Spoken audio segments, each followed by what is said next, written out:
Kaicho Liliana Herawati, ahli waris dari pendiri perguruan karate bimbingan mental Kyokushinkai, dinyatakan terbukti secara sah bersalah menurut hukum. Apabila dalam pasal 263 dalam surat-surat sederhana bila terdapat surat palsu adalah subjek dari tindak pidana tersebut, maka pasal 266 yang menyuruh memasukkan keterangan palsu yang menjadi subjek. Tindakan subjek yakni, memasukkan keterangan palsu dalam suatu akta otentik, maka ditafsirkan bahwa kehendak itu ada pada pelaku atau subjek. Selanjutnya, yang dimaksud akta otentik yaitu, hanya terbatas pada akta yang berposisi sebagai bukti bahwa apa yang ada di dalamnya adalah sesuai dengan kenyataan atau yang sebenarnya. Pada perkara ini, hasil rapat, nama perkumpulan akan dirubah, kemudian Kaicho Liliana Herawati salah satu pendiri keluar dari perkumpulan tersebut. Pada 2019 dilakukan perubahan akta nama perkumpulan, kemudian Erik Sastro mendatangi rumah Kaicho di Batu melakukan klarifikasi perubahan nama tidak mungkin dilakukan dan dijawab oleh Kaicho sempat keluar dari perkumpulan. Kemudian dibuat akta nomor 16 di hadapan Notaris Setiawati Sabarudin, guna pergantian susunan pengurus yakni, mengeluarkan Kaicho dari perkumpulan, dan akta nomor 17 tahun 2020, tentang pernyataan keputusan rapat yang dibuat di hadapan Notaris Setiawati Sabarudin, yang pada pokoknya berisi perubahan perkumpulan. Terkait notulen rapat, Erik Sastro dan Chandra Srijaja serta ahli merupakan suatu hal yang berdiri sendiri. Sedangkan, akta nomor 8 yang dibuat terdakwa bertentangan dengan yang sebenarnya, bahwa terdakwa adalah mengundurkan diri dari perkumpulan, dengan demikian telah terbukti secara sah menurut hukum. Lebih lanjut, jaksa sampaikan, menurut keterangan ahli Ganzam, terdakwa bisa melakukan pembatalan akta bukan membuat akta tandingan. Menurut jaksa, selama di persidangan pihaknya tidak menemukan untuk menghapuskan kesalahan, dan hal yang memberatkan yakni, perbuatan terdakwa akibatkan Erik Sastro ataupun perkumpulan alami kerugian sebesar 263 juta guna operasional saat dipanggil Bareskrim, dan terdakwa berbelit-belit di persidangan, dan hal yang meringankan, terdakwa belum pernah dihukum.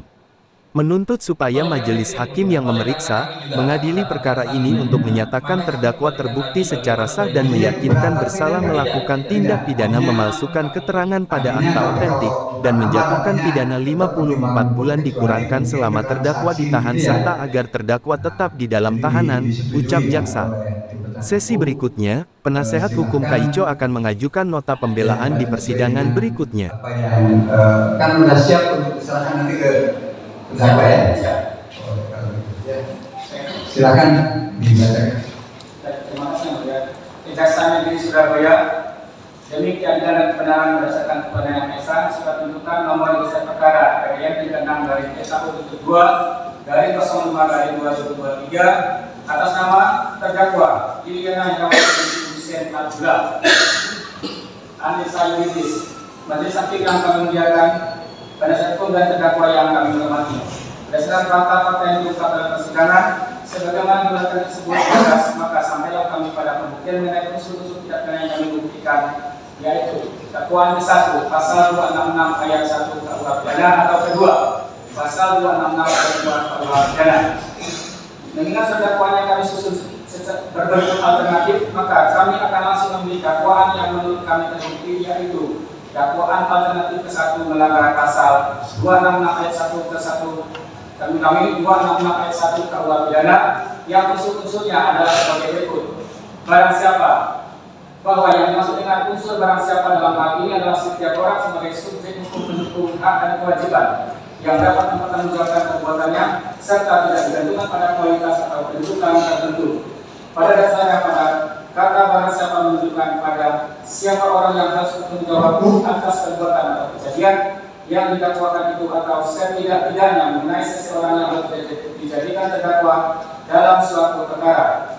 Menurut putusan Mahkamah Agung dari nomor 1398K dari Pit dari 1994 tanggal 30 Juli 1995, kata barang siapa identik dengan setiap orang atau his sebagai siapa saja yang harus dijadikan terdakwa, atau setiap orang sebagai subjek hukum pendukung hak dan kewajiban yang dapat diminta pertanggungjawaban dalam segala tindakannya. Bahwa dalam perkara ini yang dimaksud barang siapa adalah terdakwa Liliana Herawati binti Hussein Abdullah sesuai dengan identitas sebagaimana telah disebutkan dalam BAP maupun surat dakwaan yang telah dibenarkan oleh terdakwa maupun saksi-saksi, serta selama persidangan berlangsung terdakwa nampak secara jasmani maupun rohani, mampu untuk memberikan keterangan atau pernyataan secara wajar serta logis, mampu untuk menjawab pertanyaan, pula mampu untuk menyanggah hal-hal yang tidak benar berkaitan dengan tindak pidana yang dilakukannya, sehingga karenanya terdakwa adalah sebagai orang yang mampu untuk mempertanggungjawabkan perbuatannya, bahwa dalam diri terdakwa tidak dijumpai adanya alasan benar, pemaaf maupun penghapus perpidanaan, sehingga terdakwa dapat dimintai pertanggungjawaban secara pidana. Dengan demikian unsur ini telah terpenuhi dan terbukti secara sah menurut hukum. Unsur dalam menyuruh memasukkan keterangan palsu ke dalam suatu fakta otentik mengenai sesuatu hal yang sebenarnya harus dinyatakan oleh fakta itu. Menurut S. Darsianto Esra dalam buku tindak pidana di KUHP berikut uraiannya, penerbit alumni HMPTHN Jakarta, apabila pada pasal 263 pemalsuan surat sederhana justru si pembuat surat atau fakta yang palsu itu adalah subjek dari tindak pidana tersebut, maka di pasal 266 yang menyuruh memasukkan keterangan palsu yang menjadi subjek. Dengan perkataan lain, membuat fakta ini pejabat yang berwenang atau seseorang yang dapat pejabat tersebut di pasal 1868 KUH Perdata yang menjadi subjek. Tindakan subjek ialah menyuruh memasukkan suatu keterangan palsu ke dalam suatu fakta otentik. Dari kata menyuruh ini dapat ditafsirkan bahwa kehendak itu hanya ada pada si penyuruh atau pelaku atau subjek, sedangkan pada yang disuruh tidak dapat kehendak untuk memasukkan keterangan palsu dan seterusnya. Selanjutnya yang dimaksud dengan fakta otentik di sini hanya terbatas pada fakta yang berfungsi sebagai bukti bahwa apa yang tertulis di dalamnya adalah sesuai dengan kenyataan dan sesuai dengan sebenarnya. Diterangkan juga oleh S. Sunarto Sudigroto dalam bukunya KUHP dan KUHAP dilengkapi jurisprudensi Mahkamah Agung dan Penggerak halaman 157. Pertanyaan, apakah suatu tulisan itu palsu dapat ditentukan menurut suatu tulisan itu dibuat. Apabila isinya pada waktu itu adalah tidak benar, maka tidaklah penting apakah isinya sesuai dengan keadaan yang timbul beberapa jam kemudian. Ayat 29 Maret 1943. Pemalsuan intelektual termasuk membuat secara palsu. Ayat 18 Juli 1888. Suatu tulisan adalah palsu jika bagian intinya adalah palsu. Ayat 18 Maret 1940. Dalam buku hukum pidana Indonesia penerbit Sinar Baru Bandung, PAF Lamintang dan J. Cisman Samosir menguraikan, sesuai dengan apa yang dibutuhkan dalam pasal 1870 BW, keterangan mengenai jumlah uang yang telah disetorkan di dalam pendaftaran suatu PT itu mempunyai kekuatan pembuktian yang lengkap. Segala sesuatu yang menyangkut modal dalam PT tersebut merupakan pokok dari akta ini. Ini adalah satu hal tentang kebenaran mana harus dinyatakan dalam akta itu. Ayat 26 No. 1934 dan seterusnya.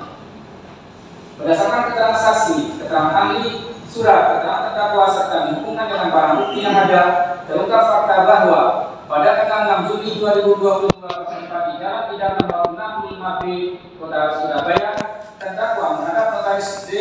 Dr. K.A. Andi Prayitno untuk membuat suatu akta sebagai pernyataan atau bukti bahwa terdakwa atau penghadap tidak pernah menyatakan mengundurkan diri dari perkumpulan pembinaan mental karate Kyuko Shinkai, disebut juga International Karate Organization Kyuko Shinkaikan. Yang selanjutnya terhadap pernyataan tersebut dituangkan dalam Akta Pernyataan Nomor 8 tanggal 6 Juni 2022. Keterangan terdakwa yang ditempatkan dalam Akta Pernyataan Nomor 8 tanggal 6 Juni 2022 bertentangan dengan suatu keadaan yang sebenarnya, yaitu adanya fakta bahwa pada tahun 2019 saksi Chandra Sriwijaya Pradjongko mengetahui adanya pembentukan Yayasan Pembinaan Mental Karate Kyuko Shinkai, selanjutnya disebut yayasan, yang didirikan oleh terdakwa dengan kegiatan yang sejenis atau menyerupai kegiatan perkumpulan pembinaan mental karate Kyuko Shinkai, selanjutnya disebut perkumpulan, yaitu pengumpulan dana.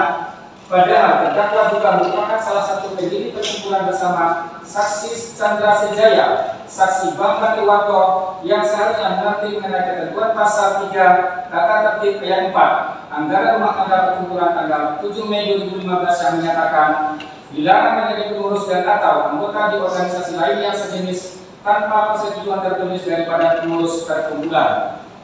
Atas informasi tentang pendirian yayasan dimaksud, saksi Erik Sastronegoro meminta klarifikasi kepada terdakwa, lalu diadakan rapat pada tanggal 7 November 2019 di Gedung Sriwijaya, Surabaya, yang dihadiri oleh Sihan Rudi Mulyo, Sihan Surya Kencana, Sihan Rudi Hartono, Sihan Alek, Senpe Andi Prayitno, Senpe Vincent, Senpe Erik Sastronegoro, Sihan Chandra Sriwijaya, dan terdakwa. Sebelum diadakan rapat tersebut, saksi Chandra berkomunikasi dengan terdakwa, di mana saat itu terdakwa meminta kepada saksi Chandra untuk tidak mempermalukan terdakwa karena telah mendirikan yayasan secara diam-diam. Sehingga untuk menghormati Kaico atau terdakwa, pemberitahuan rapat kepada peserta rapat yang hadir pun tidak dilakukan dengan undangan tertulis, melainkan hanya melalui pesan WhatsApp. Ada 3 agenda permasalahan atau usulan rapat yang diadakan pada tanggal 7 November 2019, yaitu diusulkan nama perkumpulan pembinaan mental karate Minggu Sinkai berarti diusulkan untuk itu Kaico Liliana Herawati mengundurkan diri. Ketua Dewan Pimpinan Pusat Perguruan atau DPP menyatakan berhenti. Pada putaran pertama rapat diperoleh hasil voting 2/5, artinya suara terbanyak menyetujui untuk tetap didata seperti saat ini sesuai Akta Nomor 13 tanggal 16 Juni 2015. Pada putaran kedua, perbandingan hasil voting 3 dibiarkan, 4 diubah dengan syarat yang diberikan, yaitu merubah nama perkumpulan dan Kaico mengundurkan diri dari salah satu pendiri. Selanjutnya, keputusan Pimpus yaitu akan dipertimbangkan dan diputuskan dalam 1 sampai 2 hari. Hasil rapat tanggal 7 November 2019 dituangkan dalam notulen rapat tertanggal 7 November 2019 dan seluruh peserta rapat bertanda tangan dalam notulen termasuk terdakwa. Menindaklanjuti hasil rapat tanggal 7 November 2019, terdakwa mengirim pesan kepada saksi Erik Sastronegoro yang isinya, "Os, selamat malam Sensei Erik. Setelah mencoba untuk memikirkan dalam-dalam dan seri dari beberapa senior yang ada, maka menindaklanjuti pertemuan hari Kamis kemarin di Gedung Sriwijaya mengenai usulan dari Sihan Sriwijaya. Saya menyambut baik dan setuju dengan apa yang diusulkan Sihan Sriwijaya, juga sesuai dengan suara terbanyak saat rapat.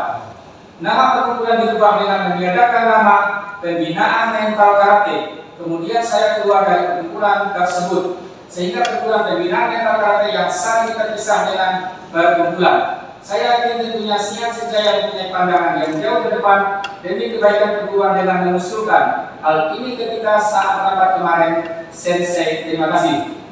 Os, pada hal yang sama saksi Erik menjawab, "Os, baik Kaico Liliana, akan saya sampaikan ke Sihan Chandra Sriwijaya untuk kemudian saya masukkan sebagai hasil notulen rapat sebagai berikut.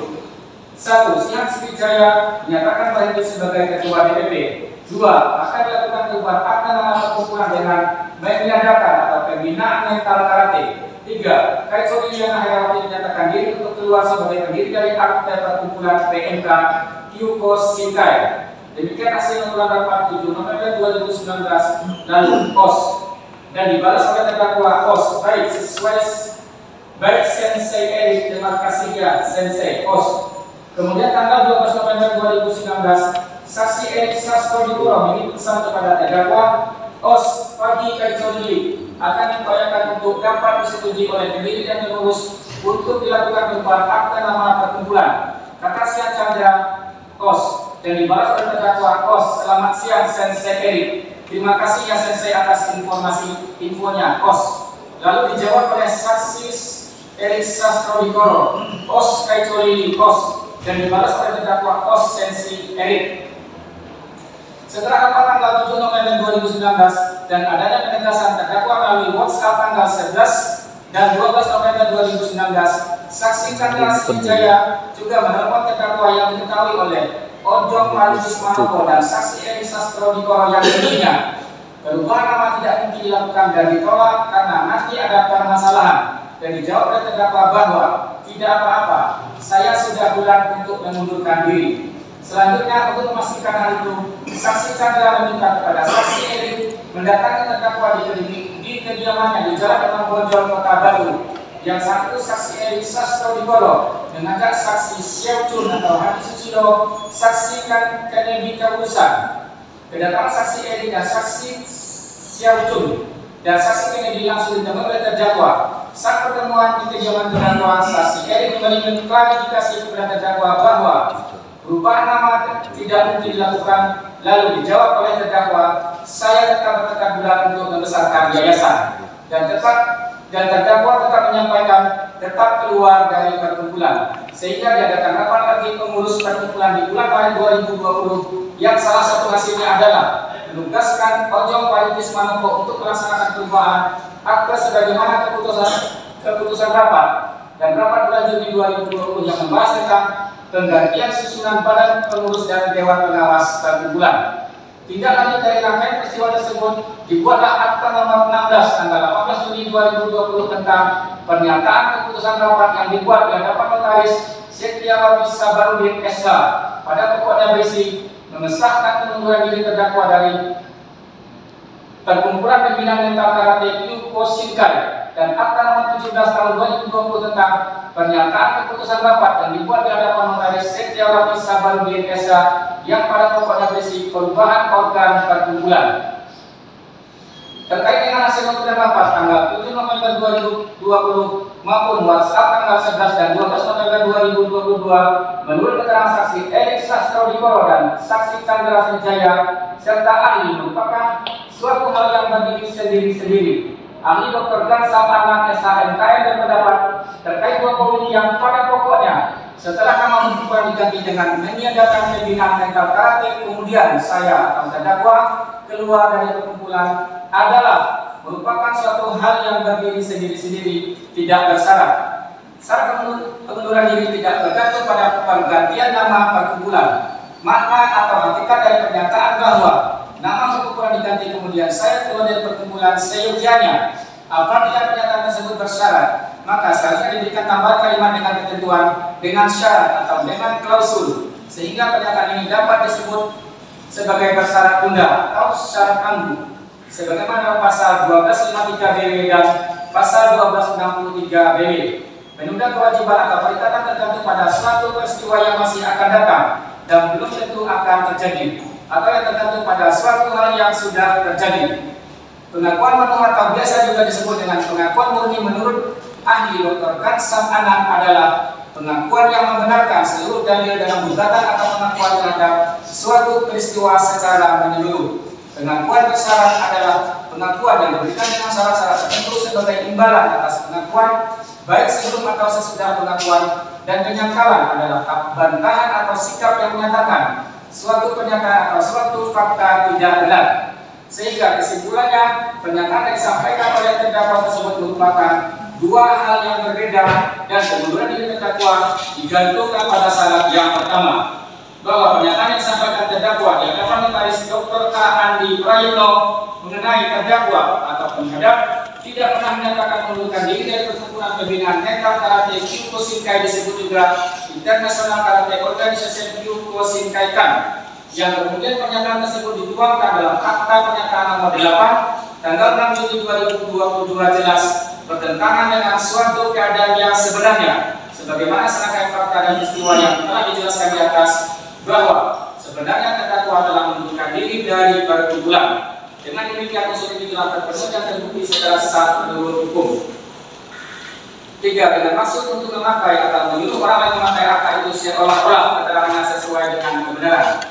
Berdasarkan buku yang ditulis oleh E.Y. Kantor SH dan S.S. Yanturi, Azas-Azas Hukum Pidana di Indonesia dan Penerapannya, halaman 167 menerangkan, menurut memori penjelasan, yang dimaksudkan dengan sengajaan adalah menghendaki dan menginsafi terjadinya suatu tindakan beserta akibatnya. Artinya seseorang yang melakukan suatu tindakan dengan sengaja harus menghendaki serta menginsafi tindakan tersebut dan atau akibatnya.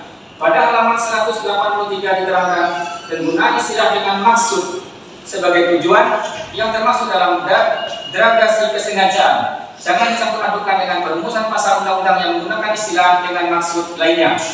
Dalam hal pertama, yang menjadi inti pemikiran adalah gradasi dari kesengajaan, yaitu bahwa suatu tindakan dan akibat yang betul-betul sebagai kehendak dari keinsafan pelaku.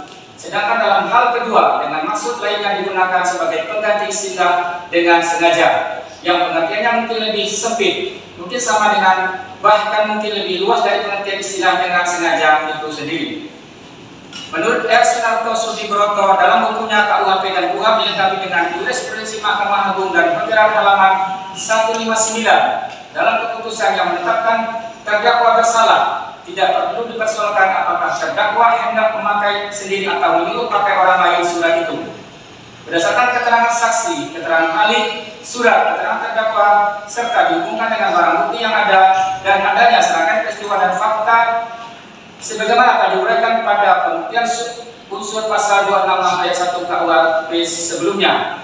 Pada tanggal 6 Juni 2022, bertempat di Jalan Tidar nomor 65B Kota Surabaya, terdakwa menghadap notaris Dr. A. Andi Praitno untuk membuat suatu akta sebagai pernyataan atau bukti bahwa terdakwa tidak menyatakan mengundurkan diri dari perkumpulan pembinaan mental karate Kyokushinkai, disebut juga International Karate Organization for Kyokushinkai-kan, yang selanjutnya terhadap pernyataan tersebut dituangkan dalam akta pernyataan nomor 8 tanggal 6 Juni 2022. Akta tersebut dibuat terdakwa dengan maksud untuk menandingi terbitnya akta nomor 16 tanggal 18 Juni 2022 tentang pernyataan keputusan pasar yang dibuat di hadapan notaris Setiawati Sabarudin yang pada pokoknya berisi mengesahkan pengunduran diri terdakwa dari perkumpulan pembinaan mental karate Kyokushinkai, dan akta nomor 17 tahun 2020 tentang pernyataan keputusan rapat yang dibuat di hadapan notaris Setiawati Sabarudin yang pada pokoknya berisi perubahan organ perkumpulan, bahwa akta nomor 16 dan akta nomor 17 tanggal 18 Juni 2020 tersebut merupakan akta otentik yang harus dianggap benar sampai dapat dibuktikan sebaliknya. Apabila terdakwa tidak sependapat atau setidak-tidaknya terdakwa tidak pernah melakukan sesuatu hal dalam akta tersebut, seharusnya upaya yang dilakukan terdakwa adalah melakukan gugatan perdata mengenai pembatalan akta sebagaimana disampaikan pendapat ahli Dr. Kansam Anan, bukan justru membuat akta tandingan. Bahwa setelah adanya pernyataan nomor 8 tanggal 6 Juni 2022, kuasa hukum terdakwa Eko Susanto Tejo melaporkan beberapa pengurus perkumpulan, yaitu saksi Erik Sastrodikoro, saksi Chandra Sriwijaya, saksi Kennedy Kaulusan, dan Alek Tanaya ke Barreskrim Mabes Polri dengan nomor laporan LP-0292-02 2022 SPKT Barreskrim Polri tanggal 17 Juni 2022 terkait dengan tindak pidana pemalsuan dokumen dan penipuan atau perbuatan curang dan penggelapan sebagaimana dimaksud dalam pasal 263 KUH pidana, pasal 266 KUH pidana, pasal 378 KUH pidana, dan pasal 372 KUH pidana. Tidak lanjut atas laporan polisi, terdakwa melalui kuasa hukum tersebut, saksi Erik Sastrodikoro, saksi Chandra Sriwijaya dilakukan klarifikasi ke Barreskrim Mabes Polri, di mana saat dilakukan klarifikasi tersebut, pemeriksa atau penyidik mengungkapkan atau menyampaikan kepada saksi Erik dan saksi Chandra bahwa Liliana Herawati tidak pernah mengundurkan diri dari perkumpulan, sambil menunjukkan sekilas akta pernyataan nomor 8 tanggal 6 Juni 2022 bahwa maksud terdakwa untuk membuat akta pernyataan nomor 8 tanggal 6 Juni 2022 dengan menghadap notaris Dr. A.A. Andi Praitno adalah suatu bentuk kesengajaan dengan maksud, yaitu terdakwa ingin membuat akta tandingan seolah-olah terdakwa benar tidak pernah mengundurkan diri dari perkumpulan, padahal terdakwa telah berkali-kali menyatakan mundur dari perkumpulan. Baik pernyataan itu ada dalam bentuk dakwaan tanggal 7 November 2019, pernyataan tertulis yang disampaikan melalui WhatsApp, maupun beberapa kali pernyataan secara lisan yang disampaikan kepada pengurus perkumpulan. Dengan adanya fakta bahwa pemeriksa atau penyelidik Barreskrim Mabes Polri menyampaikan kepada saksi Erik dan saksi Chandra bahwa Liliana Herawati tidak pernah mengundurkan diri dari perkumpulan, sambil menunjukkan akta sekilas nomor 8 tanggal 6 Juni 2022 membuktikan bahwa sebenarnya akta pernyataan tersebut telah digunakan sebagai bahan laporan polisi yang dilakukan terdakwa atau kuasa hukumnya, dan dengan adanya sebagai bahan laporan tersebut, akibatnya pengurus perkumpulan diperiksa di Barreskrim Polri. Hal yang demikian membuktikan adanya kesengajaan yang dilakukan oleh terdakwa. Dengan demikian unsur ini telah terpenuhi dan terbukti secara sah menurut hukum. diancam jika pemukulan itu dapat menimbulkan kerugian. Bahwa menurut R. Sunarto Sudibroto dalam bukunya KUHP dan KUHP dilengkapi jurisprudensi Mahkamah Agung dan Pemberat halaman 159 yang mengisyaratkan bukanlah timbulnya kerugian, tetapi kemungkinannya untuk itu. Menurut S. Syanturi dalam bukunya Tindak Pidana KUHP berikut uraian halaman 418 diterangkan dalam rangka penerapan pasal ini perlu diperhatikan adanya syarat pemidanaan yang ditentukan yang tersirat dalam anak kalimat jika penggunaan itu dapat menimbulkan suatu kerugian. Syarat pemidanaan itu tidak termasuk dalam unsur kesengajaan si pelaku. Artinya tidak perlu dipersoalkan apakah si pelaku ketika melakukan pemalsuan itu juga mengetahui atau menghendaki bahwa penggunaan itu dapat menimbulkan suatu kerugian. Dalam buku hukum pidana Indonesia penerbit Sinar Baru Bandung, TAF Lamintang dan C. Jisman Samosir menguraikan kerugian itu tidak perlu timbul dan cukuplah jika memungkinkannya timbul kerugian itu ada. Berdasarkan keterangan saksi dan dihubungkan dengan barang bukti yang ada serta adanya serangkaian peristiwa di atas, diperoleh fakta bahwa penggunaan akta pernyataan nomor 8 tanggal 6 Juni 2022 yang isinya bertentangan dengan suatu keadaan yang sebenarnya oleh terdakwa atau kuasa hukumnya untuk sebagian, kami ulangi, untuk sebagai bahan laporan polisi di Baris Krim Mabes Polri Jakarta tersebut mengakibatkan saksi Erik Sastrodikoro, saksi Chandra Srijayan, serta beberapa pengurus perkumpulan lainnya harus memenuhi undangan klarifikasi di Mabes Polri Jakarta yang tentunya harus mengeluarkan biaya transport maupun akomodasi atau keperluan lainnya selama pemeriksaan dilakukan. Sehingga saksi Erik atau perkumpulan mengalami kerugian secara material lebih kurang sebesar Rp263.933.600.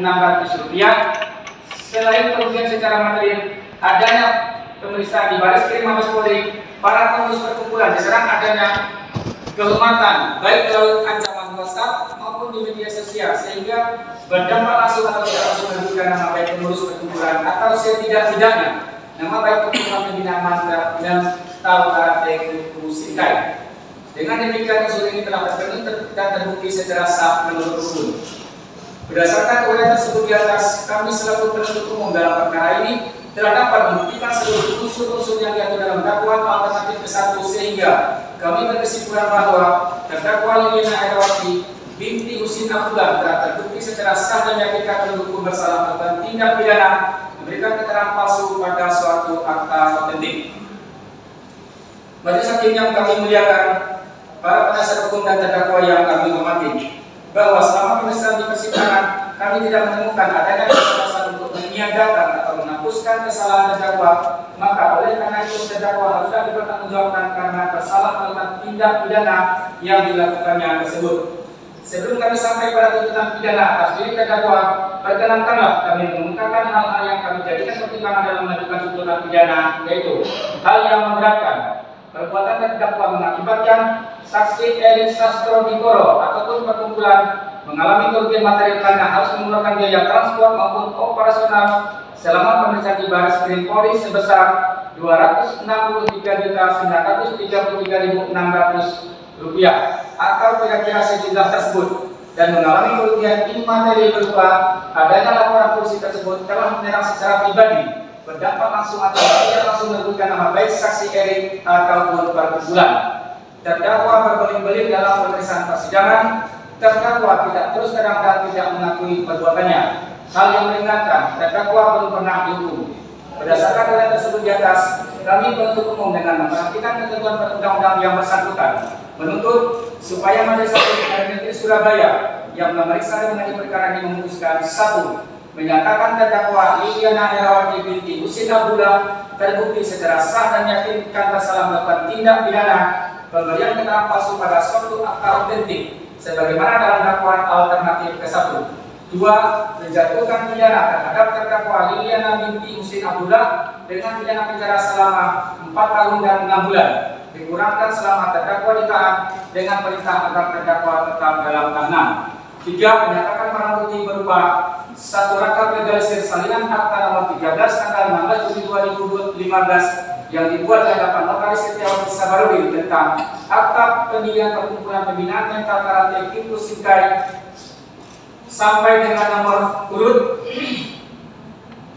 1 lembar tangkapan layar percakapan grup WhatsApp PMK bidang organisasi tanggal 12 November 2019 dan legalisir implementasi percakapan WhatsApp tersebut tetap terlampir dalam berkas perkara. 4. Dinyatakan agar terdakwa dibebani untuk membayar biaya perkara sebesar Rp5.000. Demikian tuntutan pidana ini dibacakan dan diserahkan dalam persidangan pada hari ini, Selasa tanggal 18 Juli 2023 berikut umum.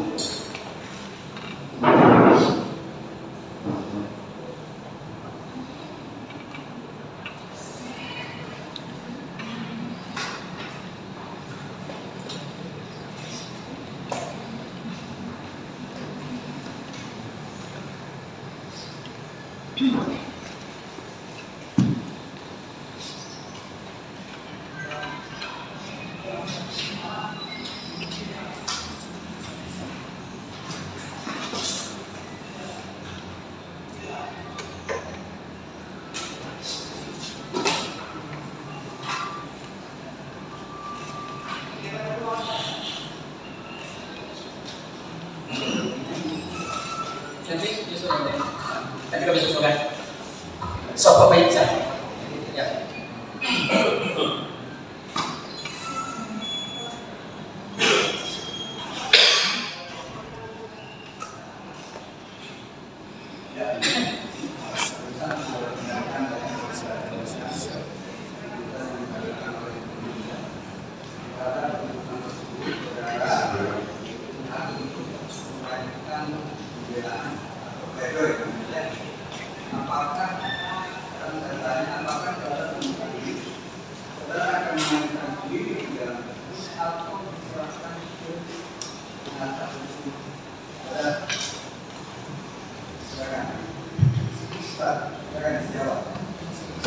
Mau mengajukan sendiri, atau ini atau silakan Saya serahkan ke pihak penasihat hukum. Demikian kalau saudara mau sendiri,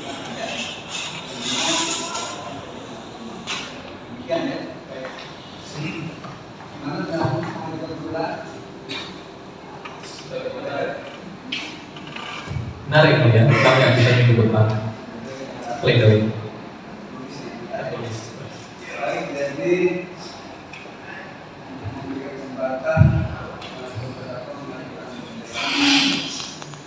Secara terpisah penasehat hukum terdakwa, usai sidang mengatakan, dalam tuntutan jaksa selalu mendasarkan pada fakta persidangan. Tidak disebutkan, fakta persidangan apa. Sakai siapa yang menerangkan seperti itu. Tidak ada, yang dikutip jaksa perbagian-perbagian saja. Itu pun, keterangan ahli bahasa juga tidak disebutkan. Antara keterangan ahli bahasa dan ahli perdata kontradiktif. Bahwa ahli bahasa menyampaikan, cara mengundurkan diri harus dirubah dulu nama perkumpulan, sedangkan ahli perdata mengatakan, berdiri sendiri, bebernya. Dalam hal, keterangan dua ahli tersebut, untuk mengkoreksi ini, siapa yang dipercaya, apakah ahli bahasa atau ahli perdata? Atau jaksa menggunakan keduanya, dalam mempertimbangkan tuntutannya. Bagi kami ini sangat memprihatinkan karena jaksa menuntut seperti itu subjektif dia. Apa yang dituntut jaksa itu tidak benar, pungkasnya. Dari Pengadilan Negeri Surabaya, jurnalis Basuki TV melaporkan. Dalam tuntutannya jaksa selalu berdasarkan kepada fakta persidangan, namun tidak disebutkan fakta persidangan apa, saksi siapa yang menerangkan tentang seperti itu. Tidak ada. Yang dikutip hanya perbagian-perbagian saja, dan itu pun keterangan ahli yang disampaikan, termasuk ahli bahasa, tidak disebutkan. Antara keterangan ahli bahasa dan ahli perdata ini kan kontradiktif. Bahwa ahli bahasa menyampaikan bahwa syarat mundurnya harus dirubah dulu namanya, sedangkan ahli perdata menyampaikan itu sendiri-sendiri. Untuk mengoreksi kata itu siapa yang harus dipercaya? Apakah ahli bahasa atau ahli perdata? Apakah jaksa harus memuat keduanya di dalam pertimbangan dalam tuntutannya? Itu bagi kami ini sangat memprihatinkan. Karena bagi kami, jaksa menuntut seperti itu subjektivitas dia. Kami akan menuangkan ini dalam pembelaan kami dan mengklarifikasi bahwa apa yang dituntut jaksa itu tidak benar.